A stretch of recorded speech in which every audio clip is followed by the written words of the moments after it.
నీవు ఆయనను నమ్ముకొనుము, ఆయన నీ కార్యము నెరవేర్చును. కీర్తనలు 37:5. నిన్ను పిలిచినవాడు నీ దేవుడు నమ్మదగినవాడు. దేవుని అందు విశ్వాసముంచు అద్భుతాలు చూస్తావు. న్యాయముతో కూడిన నీ హృదయ వాంఛను తీరుస్తాడు. మనుషులు మాట ఇచ్చి మారిపోతారు. దేవుడు తన వాగ్దానాన్ని నీ పట్ల నెరవేర్చువాడు. నేను అనుకున్నది నెరవేరడం లేదని చింతించుచున్నావా?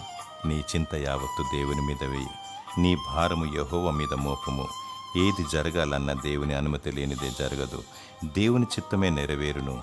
నీవు పిల్లలను గూర్చి ఇల్లు కట్టాలని, నా వారు రక్షణ పొందలేదని, నేను ఆత్మీయముగా బలహీనముగా ఉన్నానని, నాకు రావాల్సిన డబ్బు రావడం లేదని ఆలోచిస్తున్నావు. ప్రతి కార్యాన్ని దేవుడు తన చిత్తము చొప్పున జరిగిస్తాడు. దేవుని స్తుతించు, ప్రార్థించు, దేవుని వాక్యాన్ని పఠించు. ఆయన తన వాగ్దానాన్ని నీ పట్ల నెరవేర్చును. దేవుడు కరుణించి నిన్ను దీవించునుగాక.